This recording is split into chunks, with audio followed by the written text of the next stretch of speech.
Assalamualaikum warahmatullahi wabarakatuh. Hello everyone. So we're from group 7. We'll present a presentation about the economy.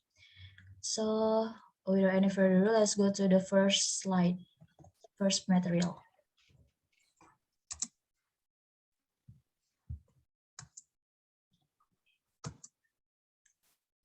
Economic history we will deliver by Farhan. Okay, so economic history. Britain was a largely rural country until the end of the 18th century, and its economy was based on products generated by agricultural revolutions. Inggris adalah negara yang sebagian besar pedesaan sampai akhir abad ke-18 dan ekonominya didasarkan pada produk yang dihasilkan oleh revolusi pertanian. Tetapi ada juga perkembangan industri dan manufaktur selama berabad-abad, dan sebagian besar berlokasi di kota-kota besar. The growth of an overseas colonial empire from the 16th century contributed to national wealth as Britain capitalized on its worldwide trading connections. Pertumbuhan kerajaan kolonial luar negeri dari abad ke-16 berkontribusi pada kekayaan nasional ketika Inggris memanfaatkan koneksi perdagangannya di seluruh dunia. Koloni memasukkan bahan mentah murah yang diubah menjadi barang manufaktur di Inggris dan diekspor. Pasar luar negeri tumbuh dengan cepat karena perdagangan dan pedagang dilindungi di dalam dan di luar negeri. Manufacturing and industrial inventions, together with a rich supply of a domestic material and energy sources such as coal, steel, iron, steam, power, and water, stimulate production and the economy.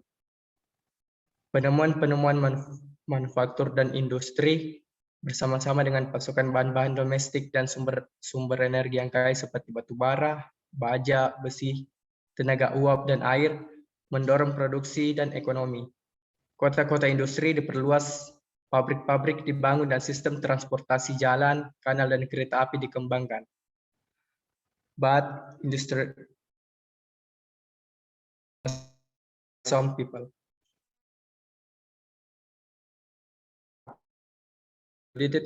pada abad ke-19 misalnya menghancurkan mesin baru dalam upaya untuk menghentikan kemajuan dan mempertahankan pekerjaan yang ada. However, the industrial change did transform Britain into a rich nation. Namun perubahan industri memang mengubah Inggris menjadi negara kaya, terlepas dari kemerosotan ekonomi, pengangguran, pertumbuhan daerah, kumuh perkotaan, dan kesulitan di abad ke-19. Okay, that's it.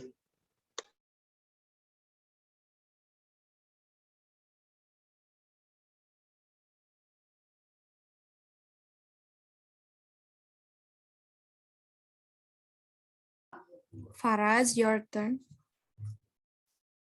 Okay.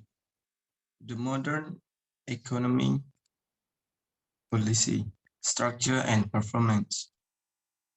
Britain was affected by economic problems created by two worldwide international recession, global competition, structural change in the economy, a lack of industrial competitiveness, alternating government policy, and a series of boom and bust cycle in which economic growth fluctuates greatly.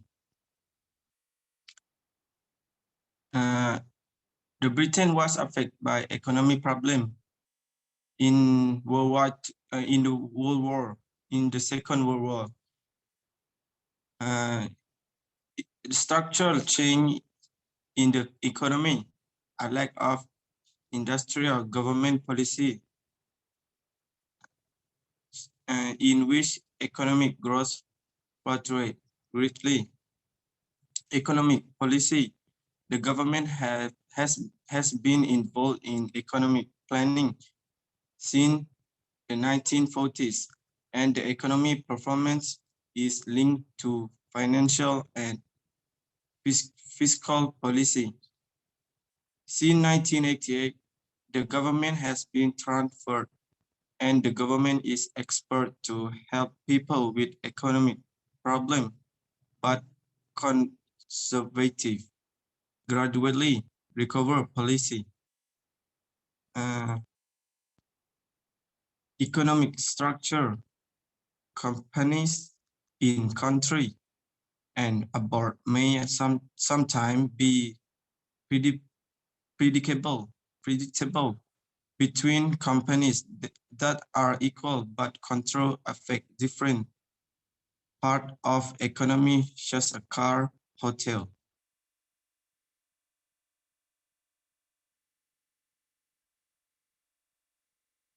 Is that okay?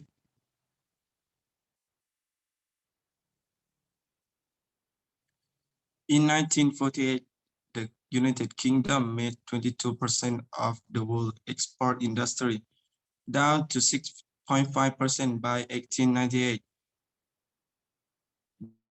Due to the global competition and the decline in manufacturing method and technology, new production and service have led to growing in a specific sector and service, which is now 70% of domestic mass product. Even though is decreasing in 2001. Economic performance. Since the Second World War, Britain economic problem caused by domestic and global factors have resulted in recession and boom cycle, high unemployment, inflation and interest rate, trade weaknesses, poor growth, a fluctuating pound, and industrial relation problem. They have also been structural change in the economy, such as a growth in service industry and decline in industrial and manufacturing trade. Okay.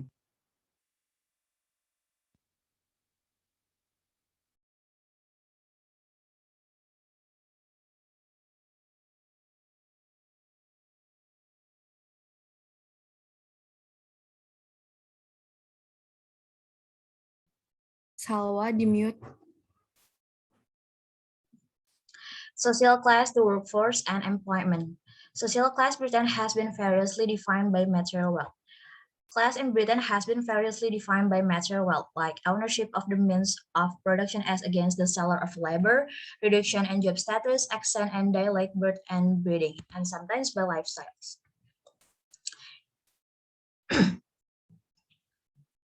Historically, the British class system was divided into upper, middle, and working classes. Earlier, hierarchies based on wealth, the ownership of property, aristocratic privilege, and political power were regardedly adhered to. But the middle class of traders, merchants, and skilled artisans began to make inroads into the system. Industrialization in the 19th century further fragmented class divisions. The working class defined into skilled and unskilled workers, and the middle class split into lower, middle, and upper sections, depending on job classification or wealth. The upper class was still largely defined by birth, property, and inherited money. Jadi kelas sosial di Inggris telah ditentukan dalam beberapa macam, contohnya yaitu oleh kekayaan materi kepemilikan dari alat-alat produksi melawan para penjual tenaga kerja, pendidikan dan status pekerjaan, akses dan dialek, kelahiran dan perkembangbiakan, dan terkadang dengan gaya hidup seseorang. Secara historis, sistem kelas Inggris dibagi menjadi atas, menengah, dan kelas pekerja. Sebelum hierarki berdasarkan kekayaan, kepemilikan, hak milik, hak istimewa aristokrat, dan kekuatan politik dipatuhi secara kaku. Tapi kelas menengah pedagang dan pengrajin mulai membuat terobosan ke dalam sistem ini. Industrialisasi di abad ke-19, pembagian kelas yang terfragmentasi lebih lanjut. Kelas pekerja dibagi menjadi pekerja terampil dan pekerja tidak terampil. Dan kelas menengah terpecah menjadi kelas bawah, kelas menengah, dan juga kelas atas. Tergantung pada klasifikasi pekerjaan atau kekayaan seseorang. Kelas atas sebagian besar masih ditentukan oleh kelahiran, properti, dan uang warisan. Penyebaran pendidikan dan perluasan kekayaan ke jumlah yang lebih besar di abad ke-20 memungkinkan lebih banyak mobilitas sosial atau lebih banyaknya pergerakan pergerakan ke atas. Kelas pekerja adalah yang lebih banyak bergerak ke atas, dan kelas atas yang kehilangan hak istimewa aristokrat lebih banyak bergabung dengan kelas menengah dan dirasakan bahwa sistem lama yang kaku sedang rusak. Tapi struktur kelasnya masih ada. Some researchers now employ a six-class model based on occupation, income, and property ownership. Some researchers now employ a six-class model based on occupation, income, and property ownership, such as higher grade professional, managerial, and administrative workers like doctors and lawyers, intermediate professional, managerial, administrative workers like school teachers and sales manager, non-manual skill workers like clerks, manual skill workers like coal miners, semi-skilled workers like postmen, unskilled workers like refuse collector, cleaners, and laborers. Jadi beberapa peneliti sekarang menggunakan model 6 kelas berdasarkan pekerjaan, pendapatan, dan kepemilikan properti, seperti pekerja profesional, manajerial, dan administrasi tingkat tinggi, misalnya seperti dokter dan pengacara. Yang kedua ada pekerja profesional, manajerial, dan administrasi tingkat menengah, seperti guru sekolah, dan manajer penjualan. Yang ketiga ada pekerja terampil non-manual seperti juru tulis. Yang keempat ada pekerja tampil manual seperti penambang batu bara. Terus yang kelima ada pekerja semi terampil seperti tukang pos. Dan yang keenam ada pekerja tidak terampil seperti pemungut sampah, pembersih, dan buruh. In addition, a further group, the underclass, has been used in recent years to consist of people who fall outside the unusual classes and includes the unemployed, single parents, families, the very poor, and those with alternative lifestyle. Selain itu, kelompok lebih lanjut kelas bawah telah digunakan dalam beberapa tahun terakhir. Ini terdiri orang-orang yang berada di luar kelas biasa dan termasuk pengangguran, keluarga yang memiliki orang tua tunggal, sangat miskin, dan mereka yang memiliki gaya hidup alternatif. Despite 20th century's occupational changes, the majority of British people, whether part-time or full-time, are employed by our organizations. The potential workforce in 2001 was 29.6 million, of whom 27.9 million were in employment. The first figure also includes the self-employed, 3.2 million, the unemployed, the armed force, and people on work-related training programs. Despite 20th century's occupational changes, the majority of British people, whether part-time or full-time, are employed by an organization. It may be a small private firm, a large company, a public sector industry or service, or a multinational corporations. Most people are workers who sell their labor in a market dominated by concerns which own and counter production and services. The class-defining boundaries or employers have remained constant, and the top 1% of British society still own more than 18% of marketable wealth, and the top 10% have 49%. Potensi tenaga kerja pada tahun 2001 adalah 29,6 juta, diantaranya 27,9 juta dalam pekerjaan. Angka pertama juga mencakup wira swasta, yaitu 3,2 juta. Pengangguran, angkatan bersenjata, dan orang-orang yang mengikuti program pelatihan terkait. Terlepas dari perubahan pekerjaan abad ke-20, mayoritas orang Inggris, baik paruh waktu maupun penuh waktu, dipekerjakan oleh sebuah organisasi. Ini mungkin seperti perusahaan swasta kecil, perusahaan besar, industri atau layanan sektor publik, atau perusahaan multinasional. Kebanyakan orang adalah pekerja yang menjual tenaga mereka di pasar yang didominasi oleh kepentingan yang memiliki dan mengendalikan produksi dan jasa. Batasan kelas pekerja dan majikan tetap konstan, dan 1% teratas masyarakat Inggris masih memiliki lebih dari 18% kekayaan yang dapat dipasarkan, dan 10% teratas memiliki 49%. But the regulated and mobile economy has created very different work patterns.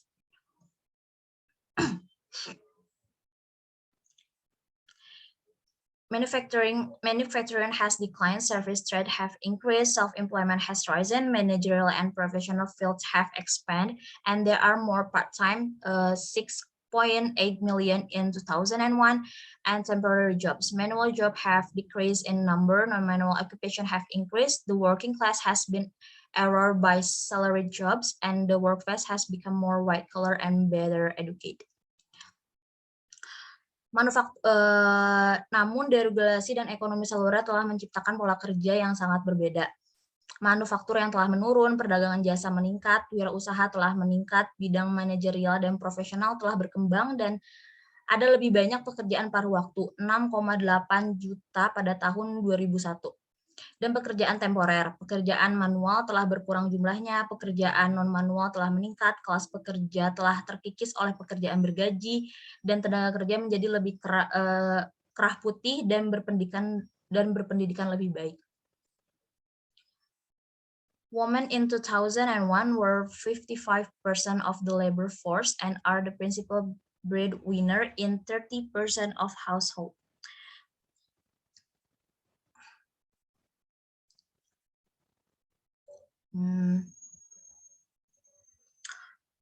Women in 2001 were 55% of the labor force and the principal breadwinner in 30% of households, but a majority of female workers are low paid, part-time, and often unprotected by trade unions or the law.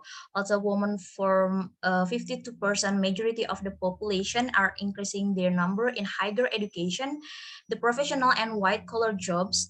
They have problem in progressing to the senior ranks, yet in 1996, there out of every 10 new business were started by women, and in the service sector, it was almost 5 out of 10. Since the 1916, women have campaigned for greater equality with men in job opportunities and rates of pay. Legislation has attempted to redress the balance with varying degrees of success. Equal Pay Act stipulate that men and women who do the same or similar kinds of work should receive the same wage. The Sex Discrimination Act makes it unlawful for the employer to discriminate between men and women when choosing a candidate for most jobs.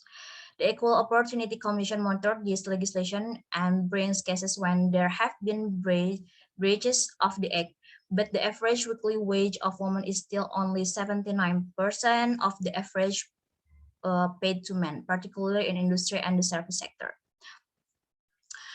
Jadi perempuan pada tahun 2001 adalah 45% dari angkatan kerja dan merupakan pencari nafkah utama di 30% rumah tangga.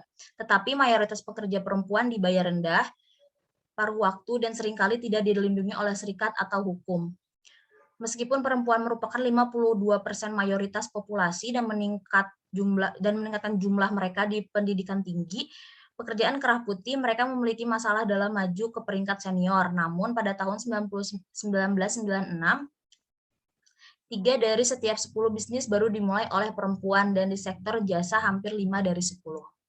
Sejak tahun 1960-an, perempuan telah mengkampanyekan kesetaraan yang lebih besar dengan laki-laki dalam kesempatan kerja dan tingkat upah. Legislasi telah berusaha untuk memperbaiki keseimbangan dengan berbagai tingkat keberhasilan. Undang-undang pekerjaan yang sama atau serupa harus menerima upah yang sama. Undang-undang diskriminasi jenis kelamin melarang majikan untuk melakukan diskriminasi antara laki-laki dan perempuan ketika memilih calon untuk sebagian besar pekerjaan. Komisi Kesetaraan Peluang memantau undang-undang ini dan membawa kasus-kasus ketika ada pelanggaran undang-undang. Namun rata-rata upah mingguan perempuan masih hanya 79% dari rata-rata yang dibayarkan kepada laki-laki, khususnya di sektor industri dan jasa. The creation of job is important for political parties. The labor of government introduced welfare to work program. Companies willing to create jobs for the unemployed are given subsidies, and the unemployed may also be placed in training and employment related scams under bodies such as the Training and Enterprise Councils. This train the workforce in the hope that permanent jobs may be found for them. Young people between the age of 16 and 18 will become unemployed and leaving school, do not receive social security benefits, and must undertake in training scam for or further education. The training programs have been criticized, and there is no guarantee that trainees will obtain a job afterwards, but the government argues that their policies have succeeded in getting more people into stable employment.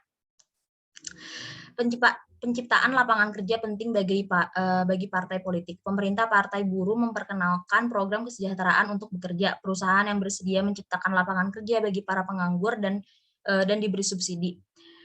Dan mereka yang tidak bekerja juga dapat ditempatkan dalam skema pelatihan dan terkait kerjaan di bawah badan-badan seperti Dewan Pelatihan dan Perusahaan. Ini melatih tenaga kerja dengan harapan bahwa pekerjaan tetap dapat ditemukan untuk mereka. Orang-orang muda antara usia 16 dan 18 tahun yang menganggur karena meninggalkan sekolah, tidak menerima tunjangan jaminan sosial, dan harus mengikuti skema pelatihan atau pendidikan lebih lanjut. Program pelatihan dan dikritik dan tidak ada jaminan bahwa peserta pelatihan akan mendapatkan pekerjaan setelahnya. Tetapi pemerintah berpendapat bahwa kebijakan mereka telah berhasil membuat lebih banyak orang mendapatkan pekerjaan yang stabil.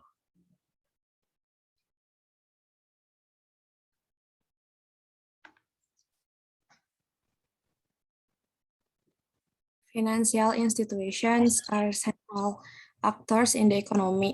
Jadi lembaga keuangan adalah aktor sentral atau kajian sejarah dalam perekonomian. Pada tahun 1980-an, mereka menanggapi ekonomi yang dideregulasi dan lebih bebas. Banks, building society, insurance firms, money markets, and the London Stock Exchange expanded, merged, and diversified. Bank, lembaga pembangunan, perusahaan, asuransi, pasar uang, dan bursa efek London berkembang, bergabung, dan terdiversifikasi. Mereka memasuki bidang baru dan mereorganisasi bidang keahlian tradisional mereka seiring dengan meningkatnya persaingan antar lembaga. However, despite unemployment is financial business is the weak performance of the stock market and Europe competition, London has retained its status as a global financial center. Namun terlepas dari pengangguran di bisnis keuangan, kinerja pasar saham yang lemah, dan persaingan Eropa, London telah mempertahankan statusnya sebagai pusat keuangan global.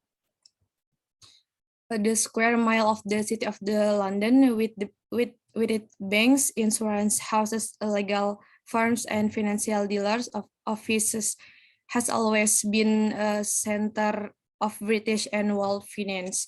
Banyak lembaga keuangan besar memiliki kantor pusat di London dengan cabang di seluruh Inggris. Mil persegi kota London dengan bank, rumah asuransi, firma hukum, dan kantor dealer keuangannya selalu menjadi pusat keuangan Inggris dan dunia. Sumber daya telah membiayai perang kerajaan, eksplorasi militer dan kolonial, dan perusahaan perdagangan. Many city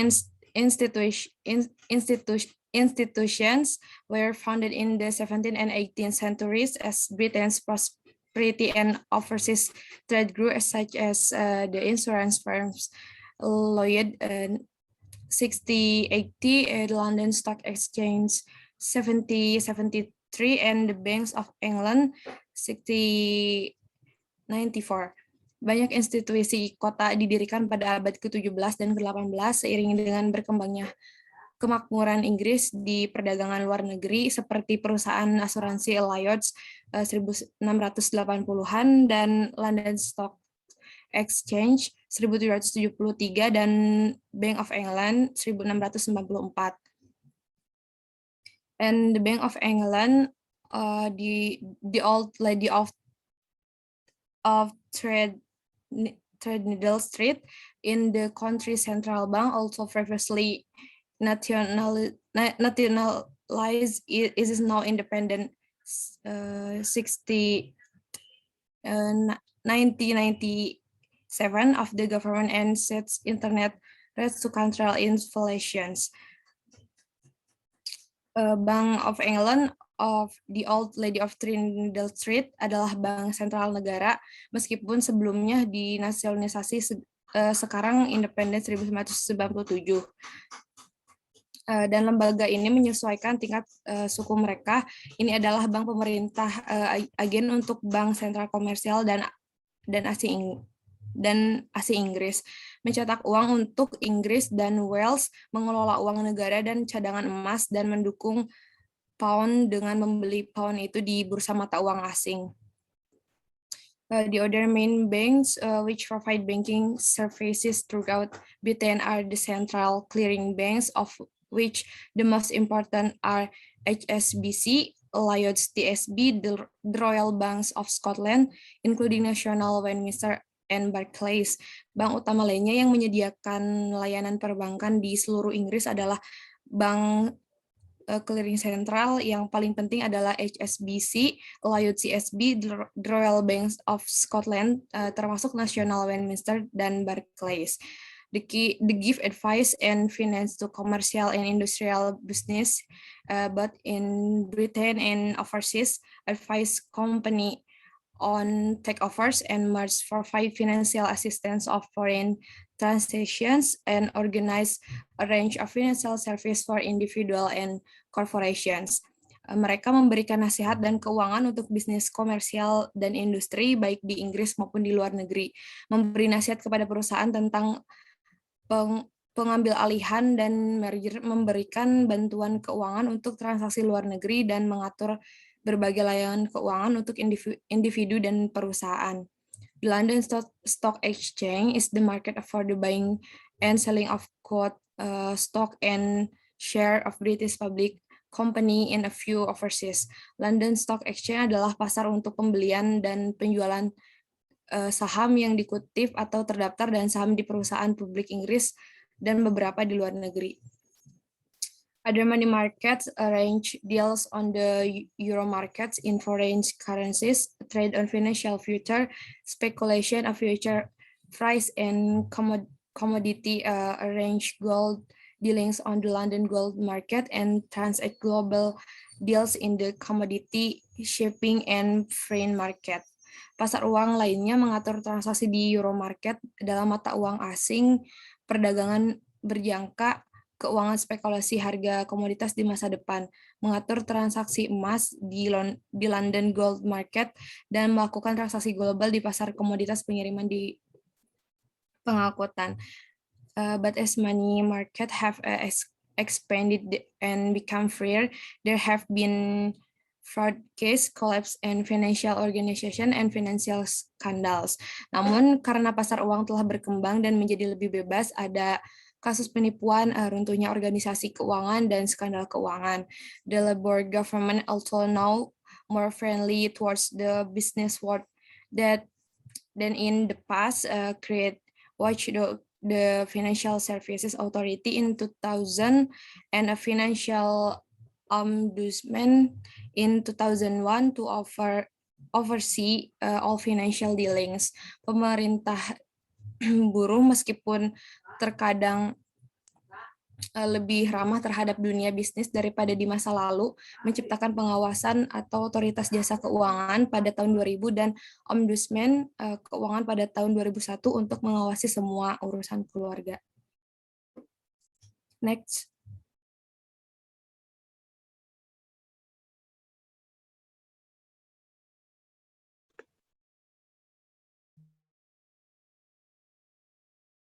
The trade unions. Trade unions obtained legal recognition in 1871 after long and bitter struggles. Serikat pekerja memperoleh pengakuan hukum pada tahun 1871 setelah melalui perjuangan panjang yang dan pahit.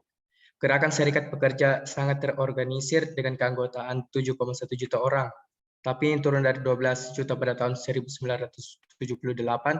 Mereka mewakili tidak hanya pekerja terampil dan tidak terampil di industri, tetapi juga pekerja kerah putih di berbagai bisnis, perusahaan, dan pemerintah daerah pusat.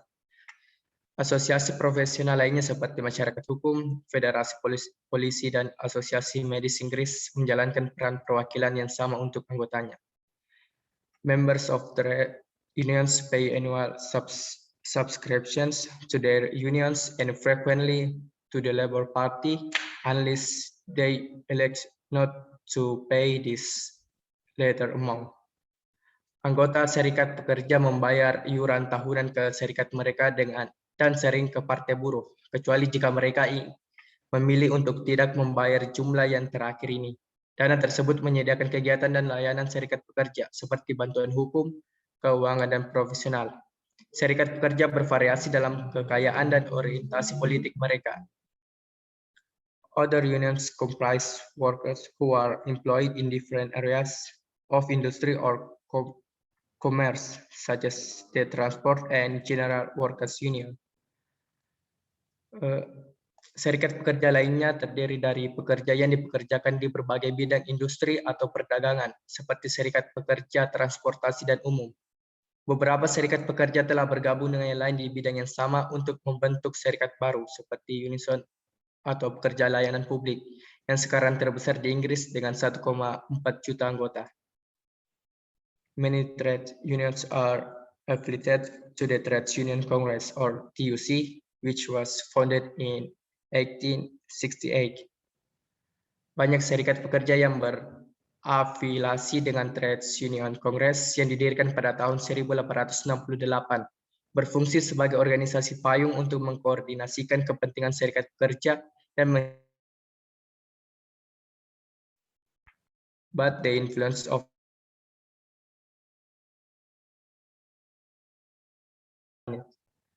namun pengaruh TUC dan serikat pekerja serta keanggotaan mereka telah menurun. Ini karena pengangguran, perubahan sikap terhadap serikat pekerja oleh pekerja, pengurangan dan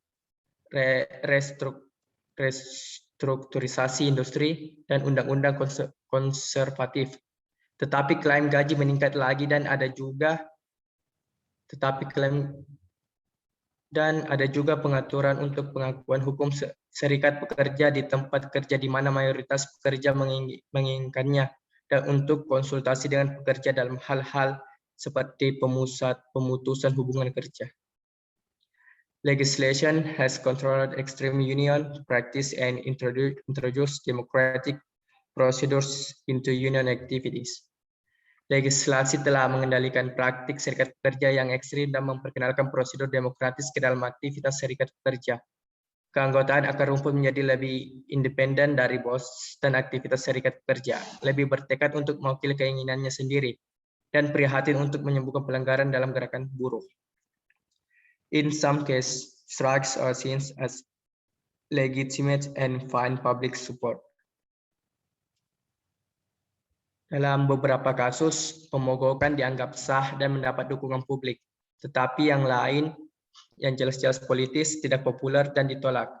Inggris secara historis tampaknya rentan terhadap perselisihan industri. Namun statistik menunjukkan bahwa lebih sedikit hari kerja yang hilang di Inggris setiap tahun daripada di negara-negara industri lainnya, meskipun penjumlahan telah meningkat. Industrial problems should be placed in the context of financial.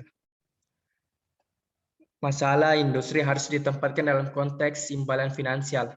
Inggris memiliki ekonomi berupa rendah dibandingkan dengan negara-negara besar Eropa, meskipun pemerintah Partai Buruh telah menetapkan upah minimum 4,61 sterling per jam untuk membantu pekerja dengan bayaran terendah di atas 21 orang dengan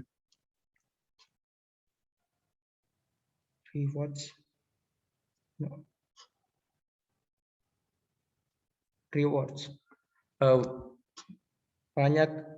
Banyak perusahaan mereka sebenarnya lebih rendah daripada kenaikan pajak tidak langsung atau siluman, dan pajak penghasilan dapat meningkat untuk membayar layanan publik. Next. Employee organization.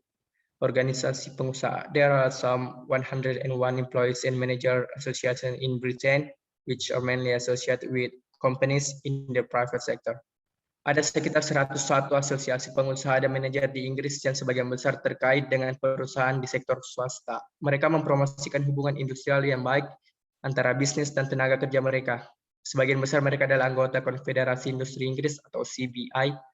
Badan payung ini mewakili anggotanya secara nasional, bernegosiasi atas nama mereka dan dengan pemerintah dan TUC. Kampanye untuk investasi dan inovasi yang lebih besar dalam industri dan teknologi, dan seringkali lebih bersimpati kepada pemerintah konservatif daripada pemerintah buruh. Industrial relations. Complaints are often raised about the equality of industrial relation in Britain. Hubungan industri. Keluhan sering muncul tentang kualitas hubungan industrial di Inggris. Pemimpin serikat pekerja bisa menjadi ekstremis dan keras kepala dalam mengejar kepentingan anggotanya. Namun kinerja manajemen dan pengusaha juga dikritik. Jajat pendapat menemukan bahwa mayoritas responden percaya bahwa manajemen yang buruk lebih disalahkan daripada serikat pekerja untuk hubungan industri yang buruk dan masalah ekonomi Inggris. The advisory conciliations and arbitration service. Layanan penasihat konsiliasi dan arbitrase. ACAC is an independent government-financed organization which was created in 1974 to improve industrial relations. ACAC atau ACAS adalah organisasi independen yang dibiayai pemerintah yang didirikan pada tahun 1974 untuk meningkatkan hubungan industrial. Ini dapat memberikan jika diminta nasihat, konsilasi, dan layanan arbitrase bagi para pihak yang terlibat dalam sengketa. Namun tidak memiliki kekuatan mengisinya. Namun demikian, organisasi ini telah melakukan banyak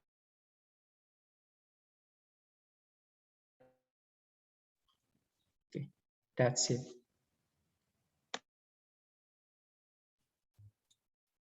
Consumer protections atau perlindungan konsumen. In a competitive market, consumers should have a choice of goods and services, information to make choice, and laws to safeguard their purchases. Dalam pasar yang kompetitif, konsumen harus memiliki pilihan barang dan jasa, informasi untuk membuat pilihan, dan hukum untuk melindungi pembelian mereka. Perlindungan hukum bagi konsumen telah berkembang dengan mantap di Inggris dan diselaraskan dengan hukum Uni Eropa. Masyarakat dapat mengadu ke pengadilan dan pengadilan tentang praktik perdagangan yang tidak adil, barang berbahaya dan tidak aman, representasi yang salah, layanan yang buruk, iklan yang menyesatkan, dan cedera pribadi akibat produk yang cacat. It promotes fair trading, protects consumers, suggests legislation to government, and has improved consumer awareness. Kantor perdagangan yang adil adalah departemen pemerintah yang mengawasi perilaku konsumen perdagangan dan industri. Ini mempromosikan perdagangan yang adil, melindungi konsumen, masyarakat, menyarankan undang-undang kepada pemerintah, dan telah meningkatkan kesadaran konsumen. And the organization which provide help on customer affairs at the local levels and are citizen advice bureaus, consumer advice center, and consumer protection department of local councils. Organisasi yang memberikan bantuan dalam urusan konsumen di tingkat lokal adalah Biro Nasihat Warga, Pusat Saran Konsumen, dan Departemen Perlindungan Konsumen Dewan Lokal. Next.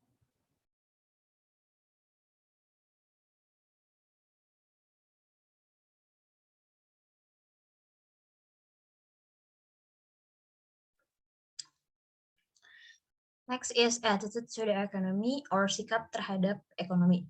First is the electorate was dissatisfied with the conservative government in the mid-1990s despite a booming economy. Opinion polls echo the changing economic climate. The electorate was dissatisfied with the conservative government in the mid-1990s.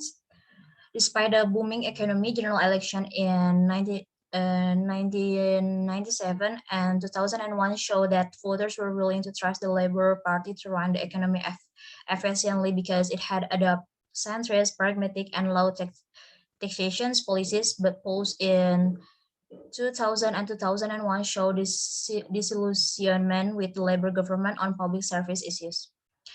Jejak pendapat menggemakan perubahan iklim ekonomi, para pemilih tidak puas dengan pemerintahan konservatif pada pertengahan 1990-an meskipun ekonomi sedang booming.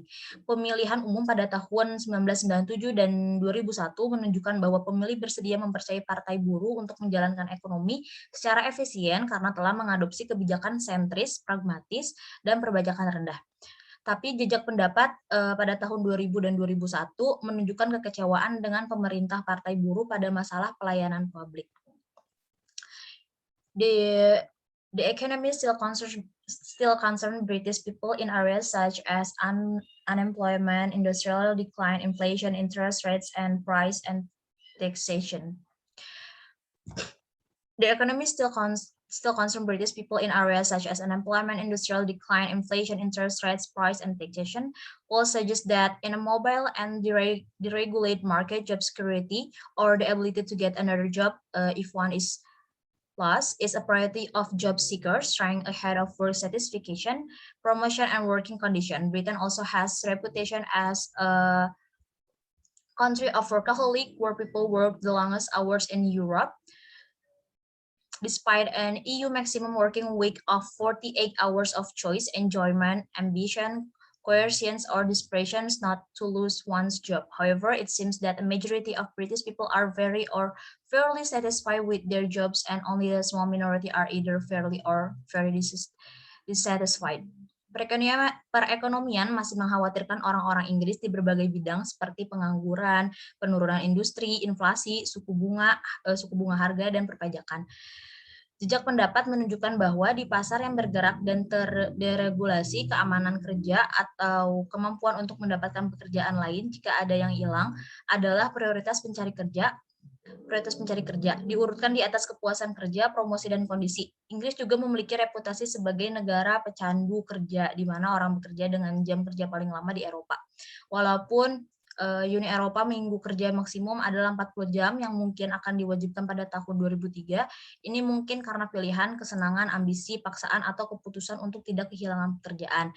Namun tampaknya mayoritas orang Inggris sangat atau cukup puas dengan pekerjaan mereka dan hanya sebagian kecil yang cukup atau sangat tidak puas. Nevertheless, respondents to polls believe that business and economic arrangement in Britain are unfair. The values of managers and workers are opposed. The country's wealth is unfairly distributed. This favors the owners and the rich at the expense of employment and the poor. The gap between rich and poor is growing. There are no longer jobs for life, and business do not care about the community, the environment, or customer. It feels like workers should be given for more control over and say in the organization of their workplace, now covered by the social chapter of the Maastricht Treaty. Namun demikian, responden jejak pendapat percaya bahwa pengaturan bisnis dan ekonomi di Inggris tidak adil. Nilai-nilai manajer dan pekerjaan ditentang, kekayaan negara didistribusikan secara tidak adil. Ini menguntungkan pemilik dan orang kaya dengan mengorbankan karyawan dan orang miskin.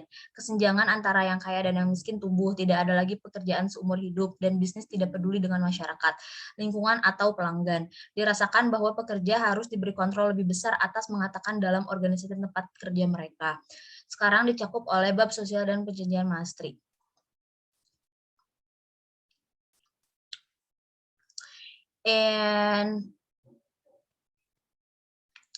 In 1999, only 25% of respondents support corporate profit, while 52% were against. In 2001, the figure were 29% and 43% respectively. Stakeholder or shareholder want their companies to make a profit, but not the expense of their staff of the community. The public now thinks that caring for employees should be the top priority for business. Providing more jobs, the safety of our workers, and the training of the workforce are also more emphasized. Survei citra perusahaan Mori pada bulan Agustus 2001 menunjukkan bahwa permusuhan publik terhadap profitabilitas dan kesuksesan bisnis telah sedikit berkurang setelah meningkat dari tahun 1980 dan hingga 1999. Pada tahun 1999, hanya 25% responden yang mendukung keuntungan perusahaan, sementara 52% menentang. Pada tahun 2001, angkanya masing-masing 29% dan 43%. Pemangku kepentingan atau pemegang saham ingin perusahaan mereka mendapat keuntungan, tetapi tidak dengan mengorbankan staf mereka atau masyarakat. Masyarakat sekarang berpikir bahwa merawat karyawan harus menjadi prioritas utama untuk bisnis, menyediakan lebih banyak pekerjaan, keselamatan pekerjaan, dan pelatihan tenaga kerja juga lebih ditekankan.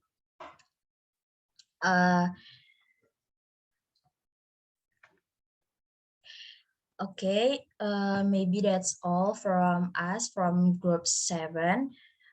Thank you for your kind attention. I'm sorry if there's a lot of mistake. Wassalamualaikum warahmatullahi wabarakatuh. Waalaikumsalam warahmatullahi wabarakatuh. Warahmatullahi wabarakatuh. Udah ya, langsung aku end.